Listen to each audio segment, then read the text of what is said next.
And welcome back to my channel US. তো আজকে আমি যাচ্ছি হলো কলকাতা। তো আজকে হচ্ছে 29th অফ এপ্রিল। তো আজকে আমরা যাচ্ছি কলকাতা। তো তোমাদের সবাইকে আমার এই জার্নির সাথে রাখবো। আর সব কটা ব্লগ আসবে, অনেকগুলো ব্লগ আসতে চলেছে, তো তোমরাও দেখো। এখানে প্যাকিং হয়ে গেছে। এটা আমি পিঠে নিব, এটা একটা ভিআইপি, এটা একটা ভিআইপি, এটা আমি সাথে নেব। সো চলো, লেটস গো। আসে পড়ো কিন্তু দিল্লি। আরে থাতা থাতা তো যেরকম দেখতে পারলে যে আমি মাকে আর মাসিমণিকে টাটা বলে রওনা দিয়ে দিয়েছি স্টেশনের দিকে। তো আমি খুবই এক্সাইটেড আরেকটা নিউ জার্নির জন্য, আরেকটা নিউ স্টেপের জন্য। তো চলো, আর তোমাদের সাথে কথা বলতে বলতে আমি স্টেশনেও পৌঁছে গেছি। আর স্টেশনে পৌঁছে 5 মিনিট পরেই শুনতে পেরেছি আমাদের স্টেশনের অ্যানাউন্সমেন্ট, মিনস আমাদের ট্রেনের অ্যানাউন্সমেন্ট স্টেশনে হচ্ছিল। তো বেশি লেট করা যাবে না, তো তাড়াতাড়ি যেখানে ট্রেন আসবে ওখানে চলে যেতে হবে। আর আমরা কামরূপে গেছিলাম, তো ওটা সকাল না, দুপুর 12:30টার মতন ছিল। তো চলো, ট্রেনেও এসে পড়েছে, ট্রেনে উঠেও গেছি। তো তোমরাও এনজয় করো আমার এই জার্নিটা।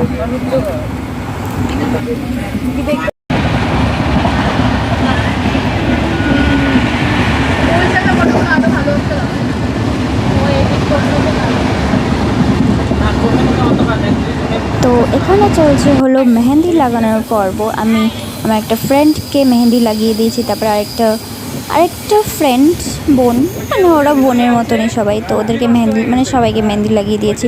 ওরা আমাকে মেহেন্দি লাগিয়ে দিয়েছে। তো সবাইকে মেহেন্দি লাগিয়ে দিয়েছি, কারণ পরের দিন আমাদের প্রোগ্রাম ছিল। আর আলতা পরলে অল্প এদিক ওদিক লেগে যাওয়ার চান্স থাকে, তাই মেহেন্দিটাই বেটার অপশন।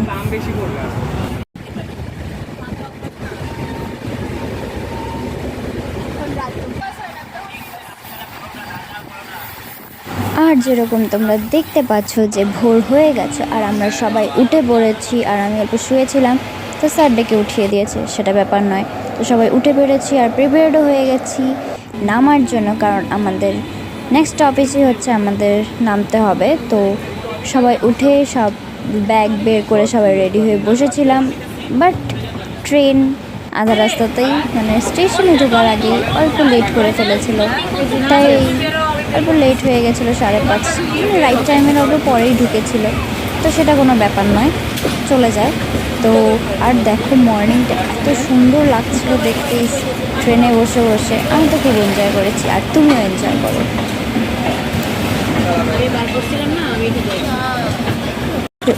তো যেরকম তোমরা দেখতেই পাচ্ছ যে আমরা সবাই ট্রেন থেকে নেমে স্টেশনের থেকে অল্প আগে ভিতরে স্টেশনের একটা জায়গা আছে, ওখানে দাঁড়িয়েছিলাম। তো এটা হচ্ছে তোমার হাওড়া স্টেশন। তো এটা অনেকটাই বড়, তো এখানে দাঁড়ানোর জায়গা কোনো অভাব নেই। তো আমরা দাঁড়িয়েছিলাম কারণ আমাদের নেক্সট ট্রেন যেটা সরাইঘাট ঢুকছিল, ওখানেও আমাদের একটা টিম মেম্বার ছিল। আর আমরা সবাই একসাথে হয়ে তারপরে হোটেলে যেতাম। তো কারণ আমাদের হোটেল অল্প দূরে ছিল, এখান থেকে আমাদের আবার শিয়ালদা ট্রাভেল করতে হয়েছে।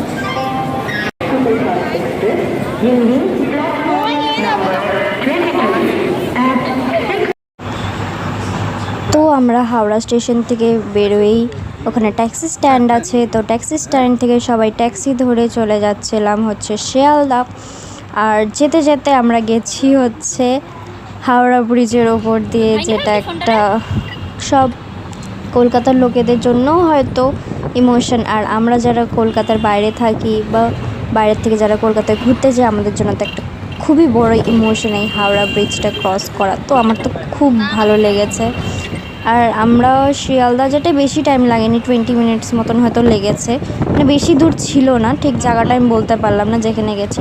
আর ওখানে গিয়ে সবার আগে দেখেছি, দেখো আমার একটা ফ্রেন্ড হোটেলে সকাল সকাল পৌঁছে গেছিলো আর আমাকে উপর থেকে হাই করছিল। তো আমি ওর ভিডিও নিয়ে নিয়েছি। তো আমরা এখন রুমে চলে এসেছি। এখন বাজে মোটামুটি 8:30।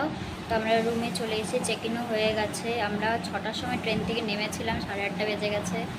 তো আমি তোমাদের সবাইকে এই রুম ট্যুর আর এই হোটেলটারও অল্প কিছু দেখাবো ভিডিওস। তো তোমরা দেখবে, ওই রুম ট্যুরও ভিডিও আসবে, সেটাও দেখবে, আর এই ভিডিওটার সাথে কন্টিনিউ করবে।